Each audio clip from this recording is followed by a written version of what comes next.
A gente chega no último dia desses 3 encontros, todos vão ser disponibilizados. Eu não sei se no Instagram, não sei se cabe, ou no YouTube, Meditando Junto. Bom,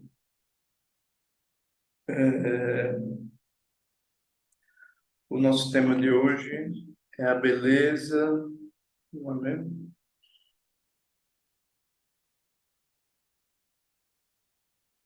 O que não é? A urgência e a beleza de aprender a se relacionar. E quem teve nos últimos 2 encontros vai conseguir ver um pouco a lógica por trás disso tudo. E quem está chegando hoje, eu vou me esforçar ao máximo para tentar trazer da maneira mais clara possível um pouco o que a gente vem pensando, o que a gente vem sentindo, entendendo no Meditando Junto, que não é muito diferente de boa parte do pensamento terapêutico, do pensamento psicoterapêutico, né? A gente, no primeiro encontro, falou sobre a diferença de abordagens entre o caminho contemplativo e o caminho do cuidado psíquico, né? Do cuidado terapêutico. E a gente viu que os caminhos contemplativos eles estão interessados em fazer perguntas sobre o ser. Quem sou eu? Né? Quem é você? Com o que você se identifica para definir quem é você? E a gente ali olhou que o pensamento budista está muito focado nisso, né? Em questionar quem é você. Você é permanente ou você é impermanente? Você tem consciência das suas ações ou você não tem consciência das suas ações? Você consegue ver a preciosidade desse momento ou você não consegue ver? Você entende o sofrimento ou você não entende o sofrimento? Então, a gente viu um pouco isso e viu que quando o assunto é a terapia, a questão é outra. A questão é muito mais perceber o que eu quero.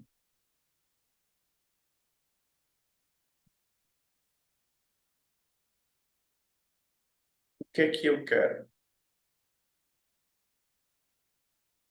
Qual é a minha correspondência, a minha coerência entre o meu sentir e o meu querer? E aí é que os caminhos terapêuticos vão surgindo, porque eles vão, né, desde o bom velhinho Freud, a gente percebeu que o que eu digo é diferente do que eu sinto, e eu às vezes não sei o que eu sinto, porque há outras dimensões do meu ser que eu não percebo.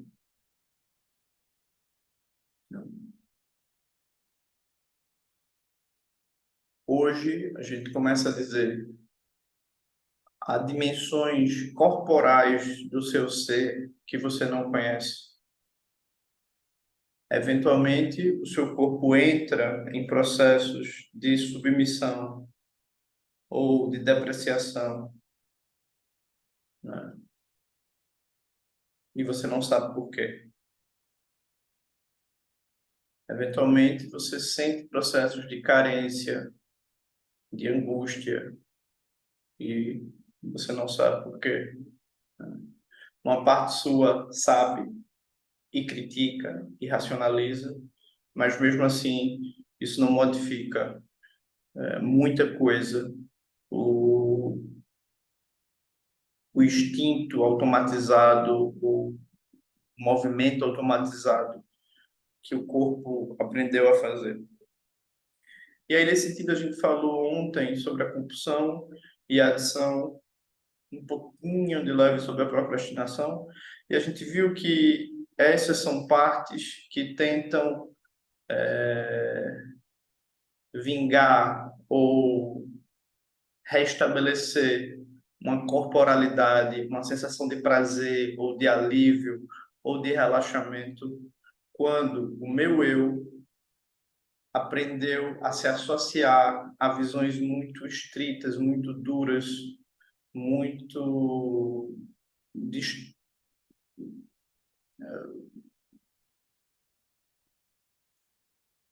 muito agressivas, né? Muito sacrificadas sobre o que é a vida.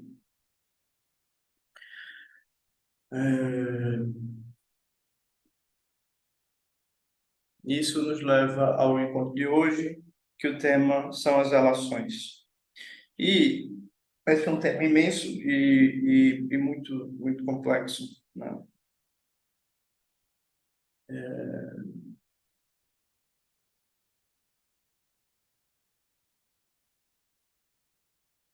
E ele começa com, se a gente for falar, como a gente disse ontem, né? Vivemos numa cultura traumatizada, vivemos num mundo completamente traumatizado, onde as nossas potencialidades são restritas, são restringidas por uma série de contingências, pela não presença da mãe, pela não presença do pai, né? Pelo não reconhecimento afetivo da mãe, pelo não reconhecimento afetivo do pai, pela falta de um olhar,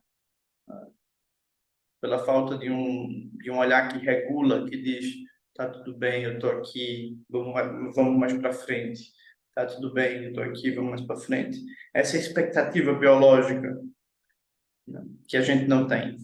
Aqui, eu garanto a vocês, ninguém tem, porque a nossa cultura é traumogênica, ela se dá, a nossa diversidade se dá a partir das nossas feridas. E o bonito disso é que a nossa cura também vem daí, né? E talvez isso seja o que é ser humano, é a capacidade de se ferir e de se curar. É,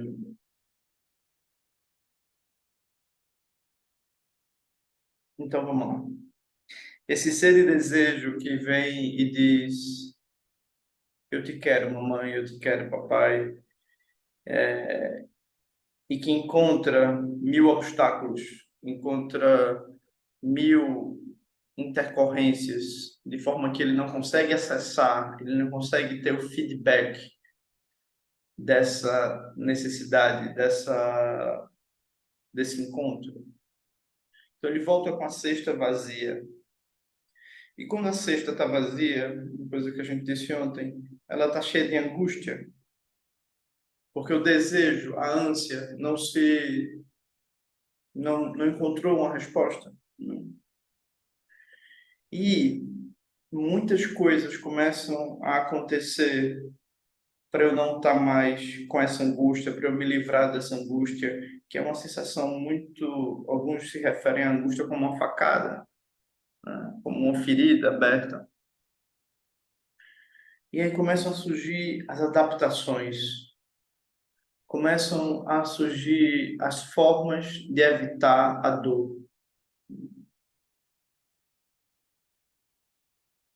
A criança começa a descobrir, a investigar como é possível evitar a dor. E quando eu digo isso é menos um processo do intelecto e é mais um processo corporal, é mais um processo que inclui a mente, mas é um processo inteiro, né?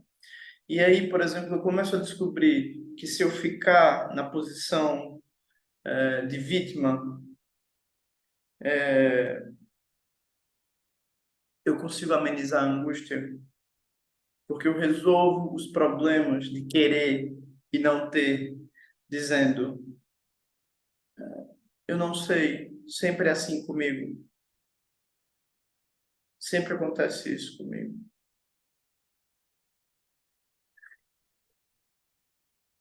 A posição de vítima, ela ameniza algo que estava fervendo. algo que estava queimando, que era a constatação de que houve uma agressão, uma negligência, uma ruptura. Talvez ruptura seja a palavra mais apropriada, porque se a gente for olhar as famílias, são padrões que vão se somando um após o outro, né?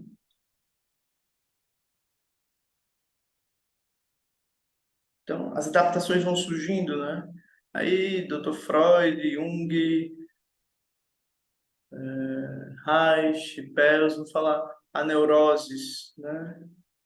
Como é que eu começo? Só que eles enfatizam muito o processo mental. Como é que eu construo um personagem que passa a acreditar em algo, né, para dar conta da dor? E aí isso é curioso, como o lugar da angústia é muito intenso, a angústia original, as adaptações, elas podem ser muito difíceis, mas elas são menos dolorosas que a primeira angústia.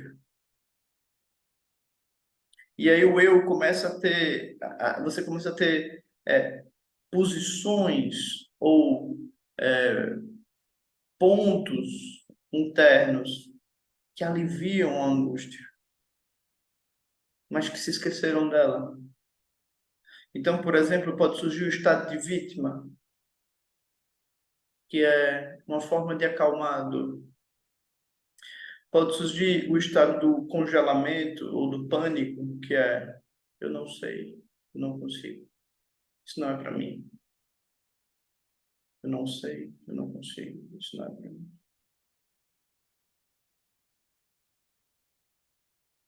Pode vir o estado da carência, propriamente dita, que é por favor, fica comigo. Eu amo você. Eu acho que é você. Não é você?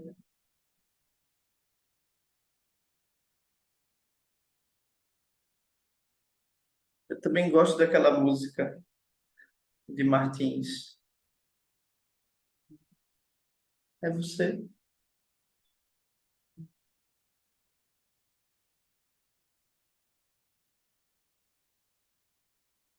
A minha angústia que está lá ainda. Nesse caso, a adaptação diz: corra para o outro,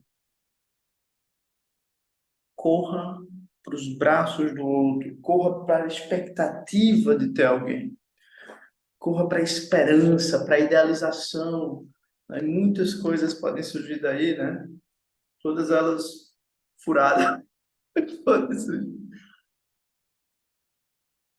Mas, não estou brincando, não vi o que é furado. Adaptação. Isso aqui é diferente das tradições antigas terapêuticas, porque eles vão ver isso tudo como de uma forma um pouco negativa, mas hoje em dia se fala muito de que essa resposta, a criança, por exemplo, que criou um estado de vítima, ou que criou um estado carente, ou um estado congelado, essa foi a melhor forma para proteger a promessa de afeto.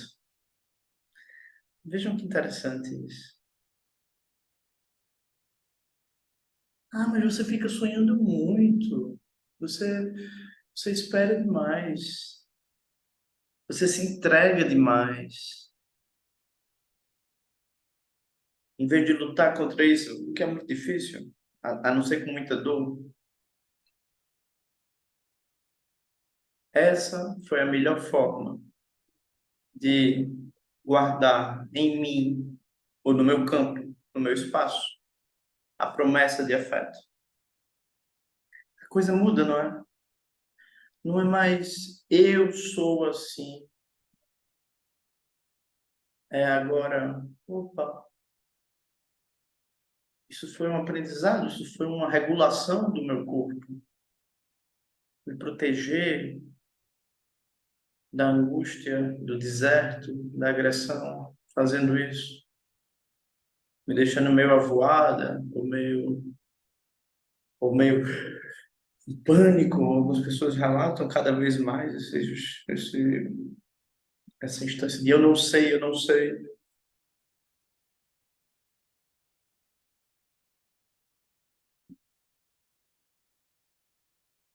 Mas não só existem esse, né? Existem outros estados. Por exemplo, há momentos, há partes nossas que dizem, eu não tenho tempo para isso. Eu não tenho tempo para pensar numa relação. Eu preciso trabalhar, eu preciso seguir a vida, né? Essas partes elas passam a priorizar uma ideia de que a vida se dá a partir do meu esforço, da minha luta, e elas se dão, e quando elas vão se relacionar, elas se colocam como provedores, como cuidadores da relação, como aqueles que vão cuidar, que vão, né? A princípio elas não se importam muito com o tema, mas não é verdade, não é verdade. Todos e todas são flechados por esse tema. Então, nas adaptações à angústia, surge também luta, esforço, uma posição de ou negar a existência desse tema ou de se colocar numa posição superior. E são aquelas pessoas que vão dizer: eu fiz tanto por essa pessoa e olha o que aconteceu. Ou se ela quiser entrar no processo mais deprimido, eu fiz tanto e mesmo assim não funcionou.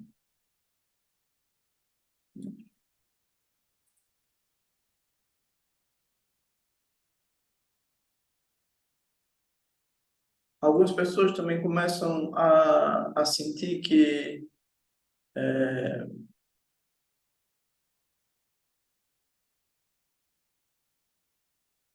a luta, né, não é suficiente. Então, vocês vão ver pessoas que têm uma...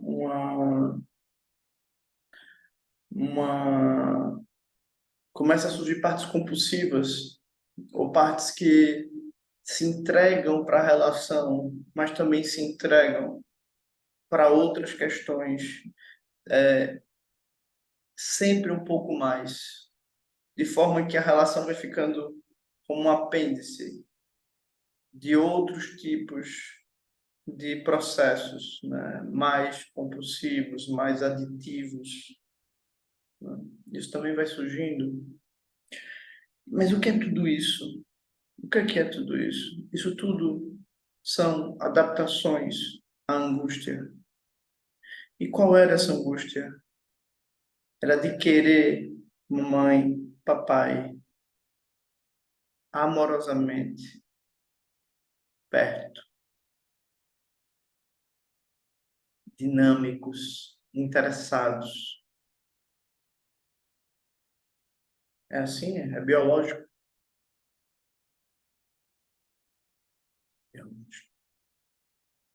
Todos os animais, os mamíferos, né? E algumas aves olham para a mamãe e olham para papai. E qual é o drama disso tudo? É porque é muito melhor me identificar com a adaptação do que com a angústia. Só que a adaptação sempre encontra a angústia.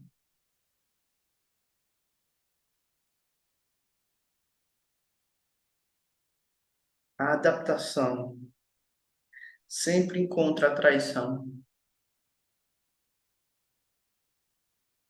do desejo da criança.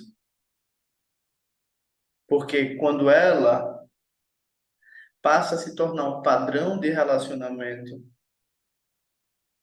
ela surge para tentar resgatar, ela é a melhor forma, ela é o melhor, foi o melhor caminho, foi a melhor forma para manter esses pais, ou manter uma relação possível com essa família. Então, a adaptação não olha para o presente, ela olha para o passado e encontra sempre o passado, mesmo que ela esteja apaixonada. Ela está apaixonada pelo passado. Uma pessoa, por exemplo, que sente, eu fiz tudo por ele, ele não me quis, ou eu fiz tudo por ela, ela não me quis. Para quem você, se você fizer uma boa pergunta, né? Para quem você queria ser o bom menino ou a boa menina? Quem ia reconhecer você? Que eu duvido que tenha acontecido. Quem ia? Porque se tivesse reconhecimento, tinha acabado. Não precisava de adaptação. Mas a adaptação tenta dialogar com a dor. Ela tenta amenizar a dor, que é buscar algo que não está lá. E parte do processo é diminuir a dor. Por isso, não importa se você foi pela despotencialização, da depreciação, de se sentir sem valor, né? E o que é muito difícil para o corpo, né? Mas é muito melhor que a angústia. Não importa se você foi para a luta, para ser o campeão, a campeã, não importa se você foi para vítima, para carência, né? Preciso muito de você, me leva para sua vida. Né? Não importa se você congelou ou se você fingiu que esse tema não existe. A gente sempre se defronta com,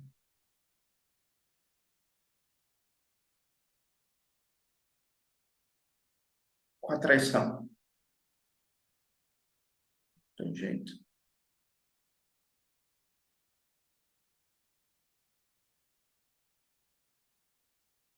E é curioso porque essa parte, que é uma adaptação, ela não é uma angústia, mas ela também não é um adulto. O bom menino não é um adulto. A pessoa que faz tudo certo não é um adulto. A pessoa que está em pânico também não. A adaptação, ela sobrevive, mas ela sobrevive como uma criança. E ela joga, mesmo que as crianças sabem jogar. Ela joga como uma criança para ter o amor dos pais. E crianças não podem se relacionar. Elas não têm corpo sexual. Só que essas nossas partes insistem, elas olham para os seres e dizem: você. Às vezes ela se apaixona pelo olhar. Isso é tão curioso, tão bonito, tão profundo e tão dolorido. Ela se apaixona pelo olhar que é tão penetrante e tão, eu não sei se existe esse adjetivo, abandonante. Ela olha e diz. Ela se apaixona pela presença que é tão sedutora e tão pouco palpável. Ela busca o motivo e aí tem paixão junto de traição, tem desejo junto de agonia. Esse é o processo do relacionamento desde os lugares de dor, ou desde os lugares que se adaptaram à dor, se adaptaram à dor. E qual é o nosso processo? Né? O que é a cura, pelo amor de Deus, né? Que inferno. Você começar a perceber Qual é a sua ferida? E quais foram as formas, os mecanismos que você descobriu para que o corpo, quando eu digo você, isso é perigoso porque fica parecendo que é alguma intenção racional e não é. Quais foram os processos que o corpo aprendeu a fazer para sobreviver à angústia?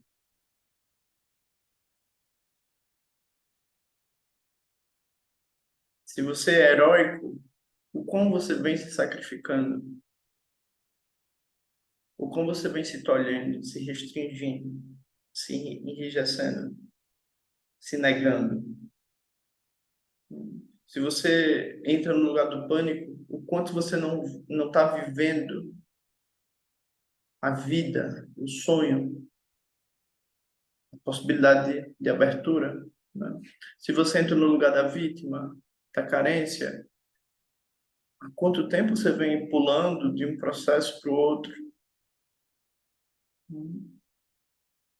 Então você vai descobrindo um pouco. Primeiro descobrir, depois amar a descoberta. Então é assim que eu venho fazendo. Agora, é claro que isso não é tão fácil. Não é tão fácil porque a mente poucas vezes ela consegue ver a si mesma. E aí é claro que eu acho que os processos contemplativos podem ajudar muito, mas o ideal é que você consiga ser o observador das suas relações. E uma coisa que acontece muito nos processos terapêuticos, por exemplo, no grupo, é que às vezes todo mundo vê uma coisa e você não vê. E isso é muito interessante porque você estava com aquilo na sua cabeça, às vezes por anos, mas você não via. Que a forma que você está se olhando é na posição de vítima, na, que a forma que você está se olhando é numa posição muito heróica, muito dura, muito submissa para o outro e rígida para você. Esse fenômeno eu não citei, né? O fenômeno da complacência, que é eu facilmente me afino com a necessidade do outro. Sim, sim, sim, sim. Não, com certeza. Aham. Mas ninguém se afina com a minha, porque eu sou esse que se torna água com o outro. Imagina, para aliviar a angústia, maravilhoso. Todo mundo me quer bem, eu sou um tribalista. Lá, lá, lá. Então, eu preciso conhecer essa multidimensionalidade. Eu preciso conhecer os meus recursos, as minhas capacidades de mentir, de fingir, de me contrair, de me vitimizar, de me perseguir. Eu preciso reconhecer tudo isso e, na sequência, amar. Amar aquele que não tinha outra alternativa. Amar aquela que não tinha outra alternativa a não ser rir, a não ser chorar, a não ser despotencializar, deprimir, depreciar-se ou depreciar o mundo, endurecer-se ou esperar, ansiar.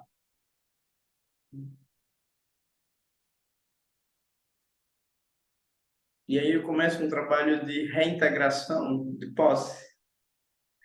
Eu começo um trabalho de restauração da percepção do amor comigo, porque agora eu não preciso mais ser um bom analista de mim mesmo ou um bom juiz de mim mesmo.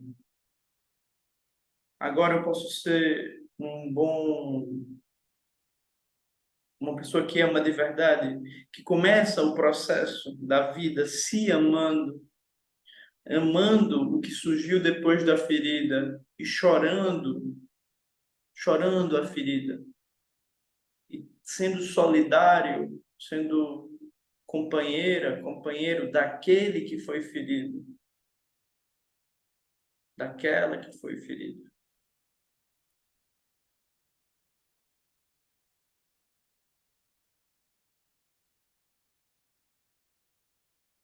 E aí começa a surgir o que a gente vai chamar do verdadeiro amor próprio, a verdadeira estima,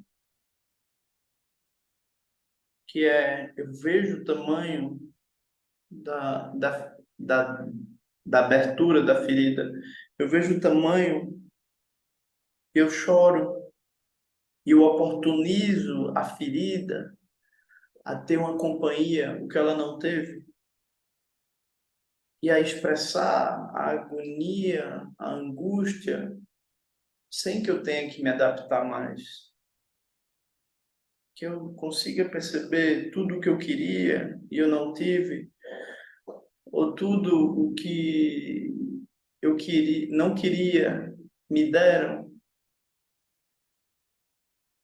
e que eu consiga, nesse momento, oferecer o que essa criança não teve, que é um corpo adulto, solidário, amoroso, interessado.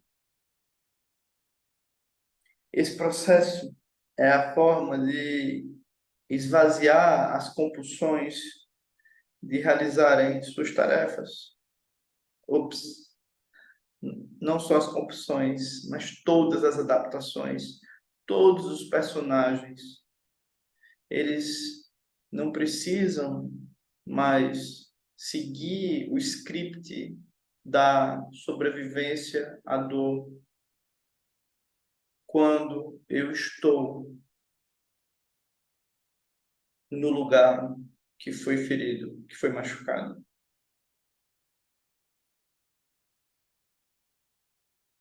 E assim vai surgindo essa dimensão muito potente. Alguns relatam como um fogo, como um verdadeiro fogo de eu estou aqui, eu admiro essa que está aqui. Eu admiro as adaptações que eu tive que fazer para estar aqui. Eu não me ataco mais, eu não me grito mais, eu não me estranho mais, né? Eu só estou aqui. Então, esse processo começa a fazer uma lavagem, começa a ver, né, primeiro um fogo, depois uma lavagem, depois você começa a respirar um outro ar.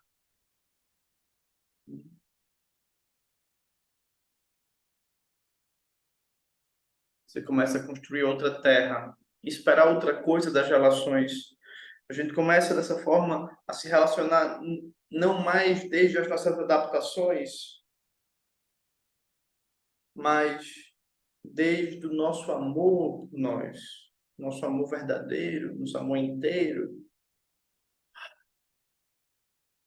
O amor vira mais caminhada, menos jogo, menos filme e mais ao vivo. E isso é a cura. E, sinceramente, eu acho que é aí que a pessoa deve começar o caminho espiritual. Porque antes disso, a gente se confunde muito. E a gente termina se adaptando e colocando muitas coisas na cabeça que não nos ajudam de verdade. Hum. Eu acho que era isso que eu tinha para partilhar Deve estar faltando alguma coisa. O Grilo falando está aqui dizendo que está faltando alguma coisa. Mas eu imagino que se está faltando, vocês vão me apontar.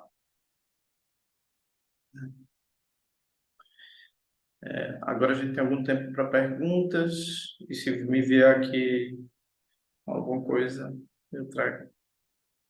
Vocês acham que está bem assim, que está claro?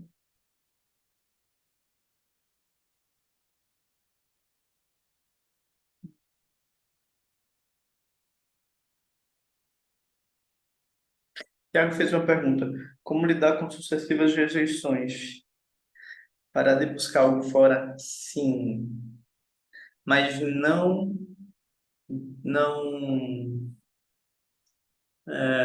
Me lembrei de uma coisa que eu queria partilhar. Mas não rejeitar aquele que busca.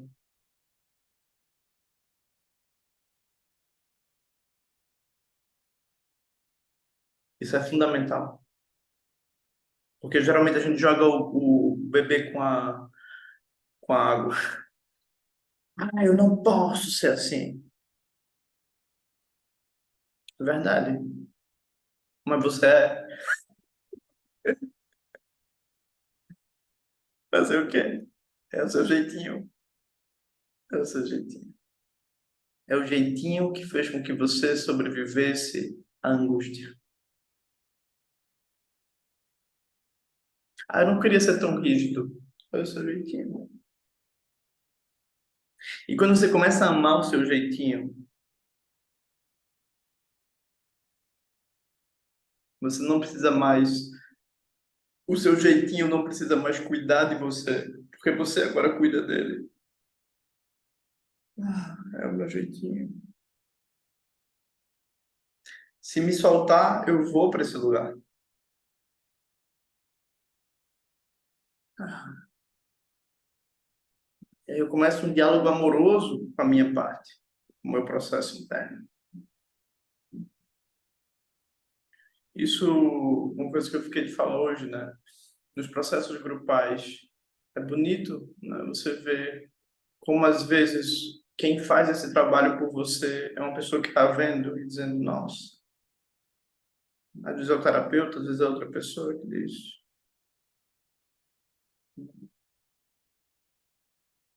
como você vem sendo duro,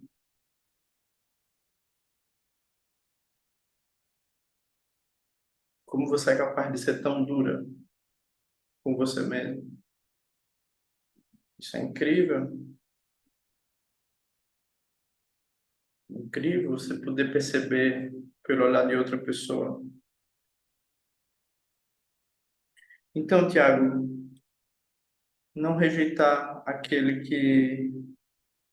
que busca, mas buscar também não é a resposta, porque quem busca é a criança, em busca do colo, do olhar, do carinho, da nutrição que não teve, para aplacar a angústia que tem que ser revivida com amor.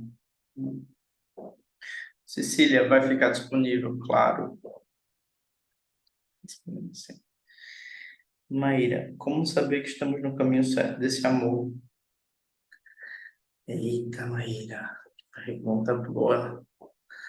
No caminho certo desse amor, a primeira boa relação é comigo, minha satisfação comigo, com as minhas partes, ser capaz de chorar comigo, ser capaz de me comover comigo, ser capaz de ver o que acontece comigo em relação, e não só na relação amorosa, mas nas relações coletivas, né? O que acontece comigo? Quando eu olho meu pai, quando eu olho para minha mãe, quando eu lembro, se eles já não estão mais aqui, eu realmente acho bom, né? A gente ter um mapa. O que acontece comigo?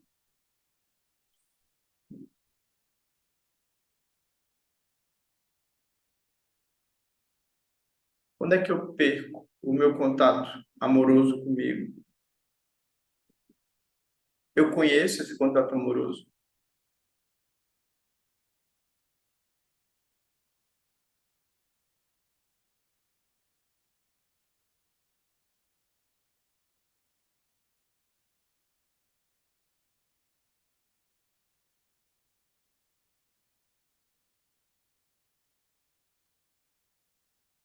Vou dar um exemplo pessoal, fazer uma coisa quebrar o protocolo. Vou dar um exemplo pessoal. Eu tenho uma adaptação muito forte, potente, maravilhosa, que é o buscador, né? O buscador, ele tem uma biblioteca enorme, invejável. Ele fez muitas formações, se dedicou muito intensamente. E o melhor sinal de que a minha saúde relacional estava melhor foi quando o buscador disse: eu estou cansado, eu não quero mais fazer nenhum curso, eu não quero mais aprender nada novo. Porque o buscador curava a angústia,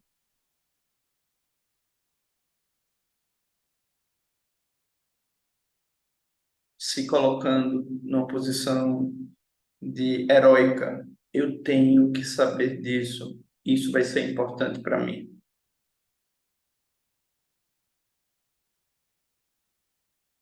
E eu lembro quando eu era pequeno, eu sentia o cheiro de uma banca de revista e aquilo o cheiro de um livro novo.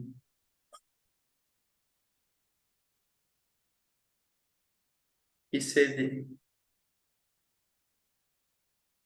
que dor.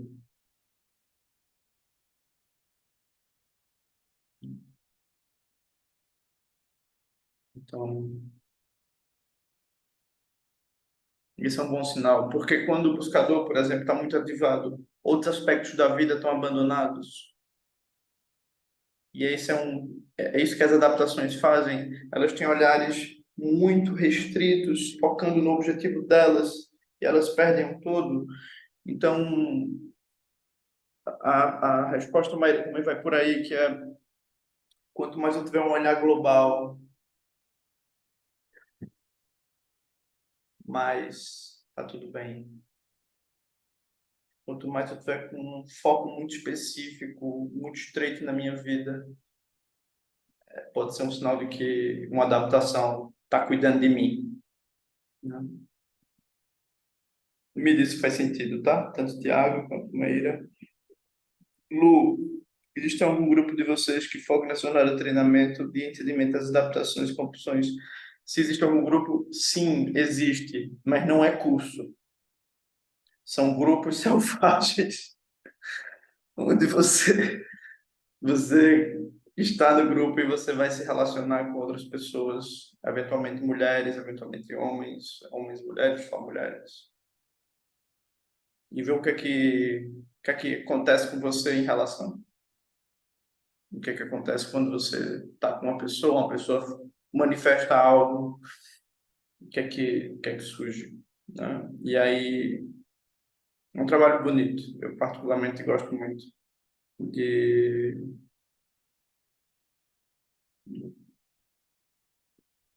ajudar coletivamente, né? Que o grupo possa se ajudar. Eu acho bonito isso.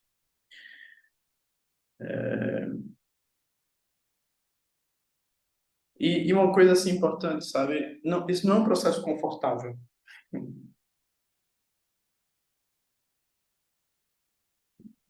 porque a adaptação criou um conforto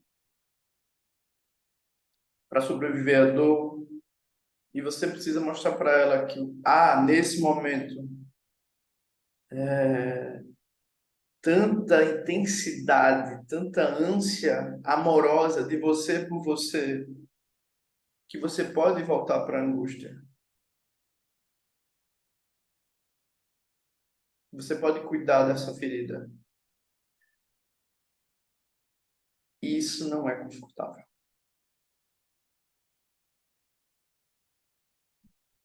Então, em todos os processos terapêuticos, vão haver momentos assim, né? Se a terapia não está andando, desconfie de que talvez haja uma parte ali que está adaptando o jogo.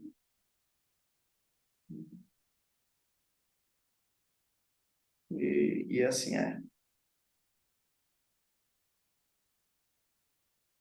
Isso, começa a amar o nosso jeitinho, com certeza.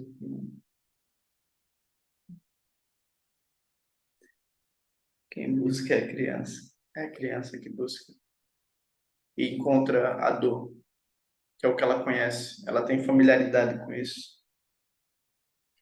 América, esse outro poderoso que nos diz quem somos e o que somos antes de nós mesmos sabermos. E ter essa lucidez do eu e não eu é complexo. Acho que nisso me perco ainda, porque muitas filosofias juntam o eu e o não eu, que não tem, quem não tem dualidade. Muito bom, só de ouvir isso já sinto alívio e esperança. Isso, alívio e esperança, duas palavras lindas. É isso que a gente precisa. A gente precisa de muito trabalho de comunidade, de muito trabalho de reparação. Por quê? Isso no grupo a gente vê, na terapia individual vocês vão ver também. As adaptações são maravilhosas, mas elas não trazem a felicidade. Passar o dia todo me sentindo vítima, talvez eu veja muitas séries esse dia, mas isso não é a felicidade.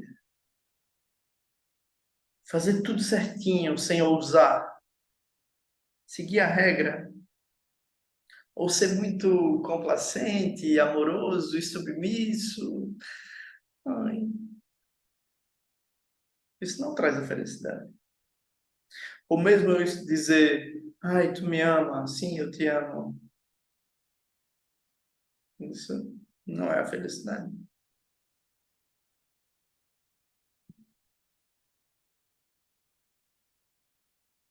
Felicidade começa com a integridade.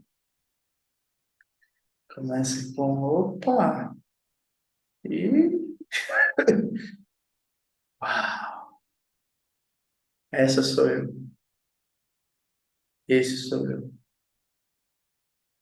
Essa ferida, essa cicatriz, sou eu.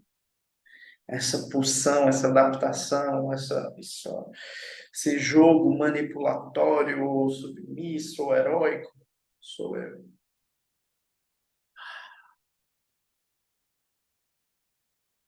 Eu não sou o jogo,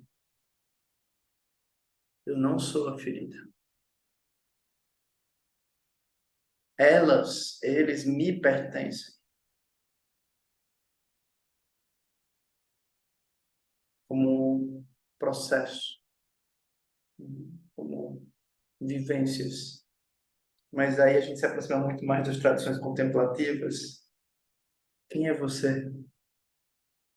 Aí vocês pegam Rumi, ou Kabi, ou Maciabaya, elas vão se referir, eu sou o amor cósmico, que nunca viveu nem nunca morreu. Ou Janaína Portela também.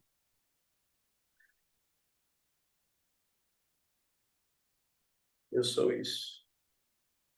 E você descobre, uau, é isso que eu sou. Eu sou a dor e a cura. Eu sou a revolta e o fim da revolta.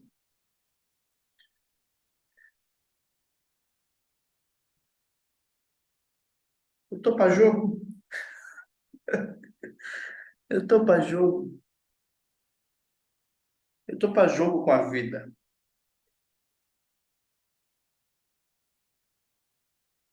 E aí é bom, né? Por exemplo, é bom você se aproximar dessa ideia de quem está com você para jogo, né? Quem são suas irmãs, seus irmãos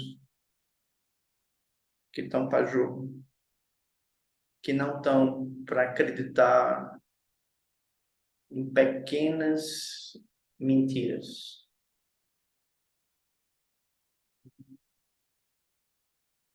Isso é importante. Obrigado, América. Maíra, que louco, pensei nisso hoje. Chega de buscar material, daí eu vi, cansei, né? Acabamos por apropriar as linguagens espirituais nas respectivas adaptações que anestesiam as aflições. Vamos para apropriar. Sim, você pode pegar o caminho espiritual para adaptar o ego, né? Isso não está errado, mas não resolve, porque fica dentro do seu jogo e não provoca você. Essas tradições contemplativas, elas são provocadoras, elas vivem na provocação. Elas não são pet, elas não são um animal doméstico. Elas vêm para provocar, para forçar você a. E aí, né? Qual é o próximo passo? Até você entender que você são os muitos passos, os vários passos, a diversidade de passos, e ampliar a compreensão de quem se é. Lívia, não, Maíra, tenho a impressão de que o sinal do caminho seja quando a adaptação não te anestesia mais, sim, ou não tem mais necessidade de jogar, ou de cumprir algum medo. Toda adaptação tem medo por trás, medo que a angústia volte, né? Lívia, pode existir uma mistura entre buscador e vítima, por exemplo, que busca e nunca realiza. O buscador até identifica e consegue ter consciência, mas o de vítima é triste porque cai em um processo de não realização e consequente culpabilização. Sim, Lívia, é isso mesmo. E a pergunta é isso, como é que foi importante ser vítima? É muito difícil ser vítima, mas por que é que foi importante aprender a ser vítima? A vítima neutraliza a angústia. Ela resolve o problema dizendo: sou eu. Vai ser sempre assim. Eu não preciso querer. Eu não preciso deixar o sopro da vida vir, porque não vai dar certo. O que aconteceria se eu deixasse o sopro da vida vir naquela casa, naquela família? O que aconteceria? Aí a gente descobre, uau,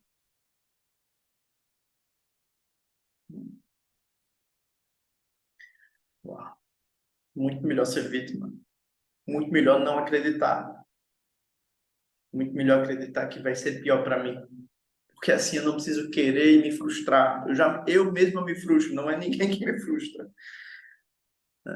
Então o estado de vítima, ele ajuda muito a nossa vida, muito. Mas a nossa mente racional não gosta muito dele. Tem muita dificuldade com ele. Como não perder na angústia e não sucumbir à compulsão? É interessante, Alex. A minha sugestão é ir acompanhado ao lugar da angústia. Porque se você vai de mãos dadas com ela, ou melhor, com alguém, ou com o apoio de alguém, você vai lá e diz: eu quero falar disso, eu quero olhar para a dor dessa ferida, eu quero trazer isso, a dor da rejeição, ou a dor da decepção, né? Ou medo, eu quero olhar isso. Se você vai aí, né, acompanhado e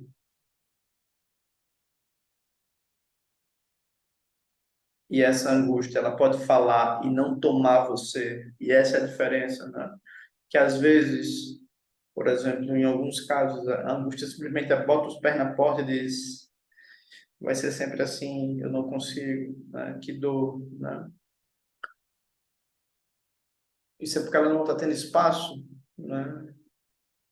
Ela não está tendo espaço para poder se expressar. Uma parte racional e crítica, o que toca a vida, não dá espaço para ela. E aí, nesses casos, a compulsão vem para dizer: opa, seus problemas acabaram. Eu cheguei, tá tudo bem. Mas eu preciso visitar a angústia, o que é diferente de ser tomado por ela.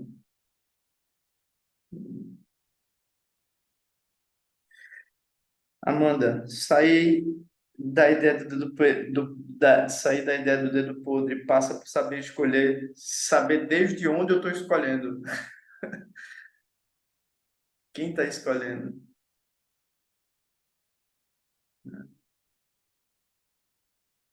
Uma pessoa veio me disse, a nossa, o nosso sexo era incrível. E eu fui tão podado no sexo que quando eu achei essa pessoa, eu disse a ela, eu não tenho dúvidas que é ela. Eu acho que essa pessoa não está sozinha nisso, mas quem escolheu essa, essa, possivelmente quem escolheu aí foi um estado de carência, que foi tão reprimido que agora diz, agora eu vou me soltar, agora eu vou me soltar, agora eu vou ser livre e fazer sexo de manhã, de tarde, de noite, uau! E você precisa fazer outras coisas na sua vida. E não dá certo, essa relação não tem como dar certo. Então, desde onde eu escolho e desde onde eu me perdoo e me amo com as escolhas das minhas adaptações. Outra pergunta. E aí, dentro do processo, e descobrindo, uau! O grupo, por exemplo, né, a Luciana perguntou, quando começa não tem ninguém para falando, não tem nenhum tema. E aí, depois de um tempo, você se pergunta, o que que eu quero partilhar? O que que eu quero falar de mim?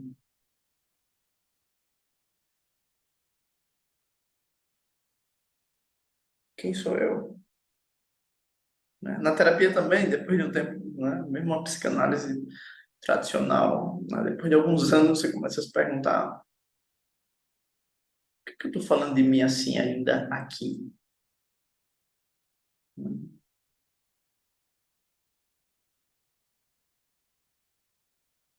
Tão caro, às vezes, né? 3 vezes por semana. Thaís, obrigado, Thaís. Arita, a gente consegue amar essa adaptação sem ficar presa somente a ela? Sim! Mas para amar ela, eu preciso entender a filha de onde ela veio. A mente racional não consegue, ela julga muito as adaptações. Ela diz, de novo você está fazendo isso, está sendo besta. Ou de novo você está sendo isso. A mente racional é muito dura, muito dura. Claro, ela também merece nosso amor, né? Porque ela tenta dar um pouco de juízo na coisa. Mas, mas, eu preciso aprender a amar primeiro. E aí começa a surgir o amor como campo, como expansão desse processo. Muito bem. Alguém mais tem alguma dúvida? Colocação? Adaptações seriam as estratégias para a nossa autorregulação? Sim, e regulação com o outro, principalmente com papai e mamãe. Primeiro começa com o processo com o outro, depois o processo que eu faço comigo. Mamãe gosta de alguém muito. Não necessariamente assim, tá? Estou sendo grosseiro. Por exemplo, mamãe gosta de um bom menino. Então, você é um bom menino. Aí eu vou ser muito duro comigo para ser um bom menino, porque eu não preciso necessariamente ser um bom menino, né? Mas às vezes não é isso. Mamãe é uma má menina e eu, para estar em relação com mamãe, tenho que ser um bom menino. Ou papai, né? Tenho que ser um bom menino. Porque senão eu não aguento ah, o processo com mamãe ou com papai. Então, é uma corregulação que se torna É uma corregulação adaptativa que se torna uma adaptação interna, numa idade onde a gente está construindo nosso eu. E essa passa a ser uma persona, né, que Ká acabou de falar. Uma persona, um personagem ou uma parte que aprendeu a jogar de um determinado jeito, mas que é um jeito que não traz a felicidade, né? Mas aliviador, aliviador.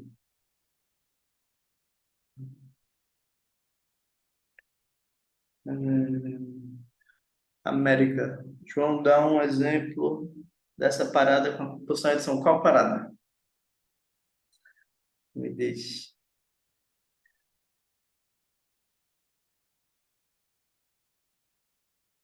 A compulsão é a mesma coisa que a alienação? Não necessariamente. A alienação, a dissociação também é um processo de regulação, onde eu não estou aqui, não é comigo, eu não tenho necessidade de saber. Vocês vão ver muito isso com os homens. Os homens, mas eu não sabia, eu não sei, eu não consigo. É, a alienação também é uma adaptação, né? É, também é uma adaptação. Uma compulsão pode ser considerada uma alienação, pode também. Tudo que eu foco demais em algo e perco o outro, perco a vista, pode ser considerado uma alienação, né? Mas se tu estiver falando de dissociação, isso é outro recurso que o corpo faz, porque é tão forte a dor ou a agressão, é tão forte isso que eu aprendo a não estar aqui, a não estar aqui, né? E aí sim, a gente precisa também amar isso. Só que muitas pessoas entram em processos abusivos porque elas não conseguem estar na relação e sentir a dureza da relação, a agressão, a toxicidade. Elas conseguem dissociar do que é agressivo. Síndrome de Peter Pan como forma de manutenção desse relacionamento, sim. Isto da angústia, adaptação. É,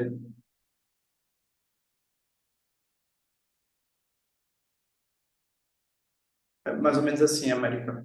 Eu tenho essa ânsia, tenho essa necessidade não correspondida, cria uma adaptação.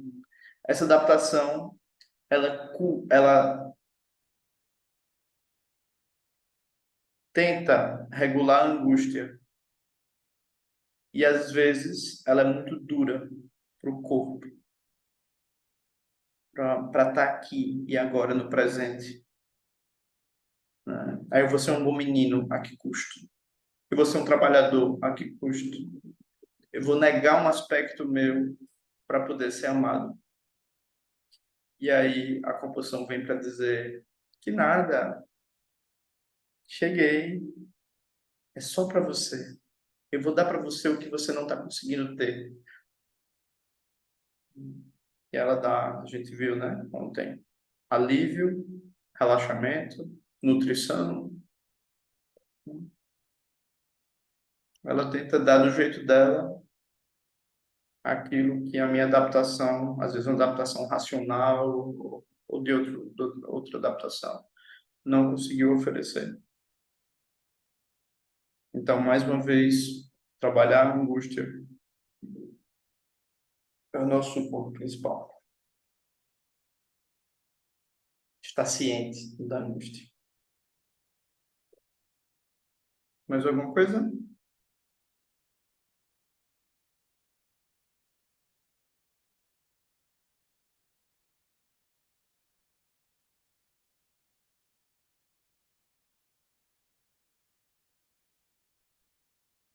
E para a minha alegria, porque a gente posso. E como seria esse processo de encontrar essa dor primária? É a mesma dor que você sente, que as adaptações sentem, ou que você sente numa relação. Essa é a dor primária. né? Ela retorna. Ah, eu fiz isso, mesmo assim, algo retorna. Algum tipo de angústia retorna, né? E eu preciso deixar que essa angústia, de alguma forma, fale. Como ela é? É uma excelente pergunta, Rita. De onde é que ela vem? Como é, né? Isso. E aí ela começa a se expressar, e quando ela se expressa, a gente começa a se emocionar, porque a gente começa a ter uma dimensão do que foi essa dor. As adaptações não têm essa dimensão, elas só lutam, elas só sobrevivem. Mas quando você está num processo atento, você começa a se emocionar com a sua história. É muito curioso, né? Emocionar com a minha história, sensibilizar com a sua história. Nossa, uau! E isso não é vitimismo, isso é compaixão pura, mas num nível mais profundo. Posso chamar as doenças psiquiátricas de adaptações rotuladas? Pode, com certeza.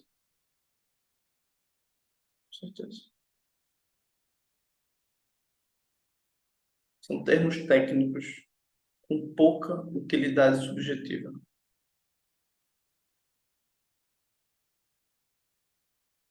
Eles ajudam a pensar, em alguns casos, processos químicos que ajudam bastante, mas sem um processo subjetivo, aquilo não é reintegrado no corpo, na psique.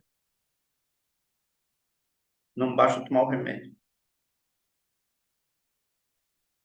Muito bem. Então, vou falar do meu agradecimento para vocês. A gente divulgou isso na sexta-feira e eu que agradeço, gente. E eu disse que quero fazer antes da lua crescente.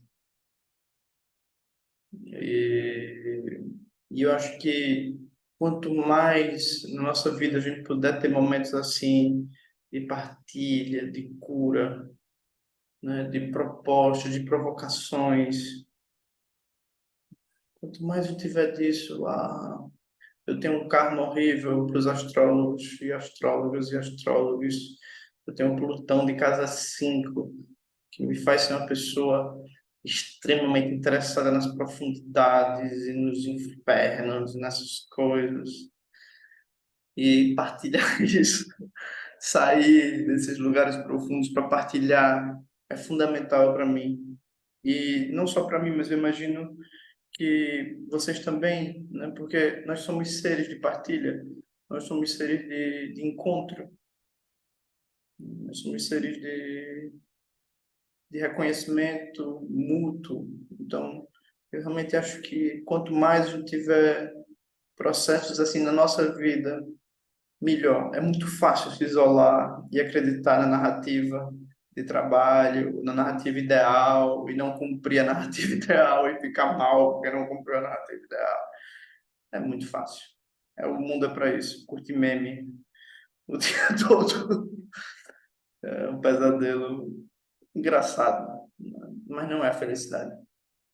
Então, acho que a gente precisa realmente se perguntar, né? Unir antigas contemplações, não domesticar os caminhos espirituais, provocar os nossos processos terapêuticos para que sejamos coerentes com a nossa integridade, com a nossa presença no mundo, né? Muito bem. Vai ficar disponível, eu não sei se é no YouTube do Meditando Junto ou no Instagram. Eu não sei ainda. Vou falar com os universitários.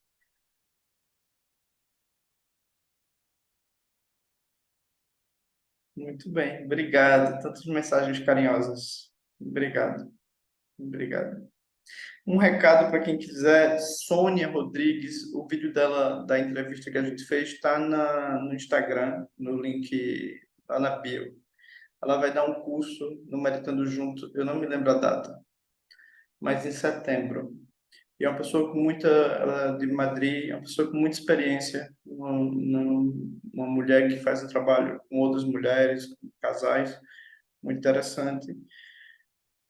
E é isso, por enquanto é isso. A gente está tentando articular outros encontros, mas vamos fazer devagarzinho, tá?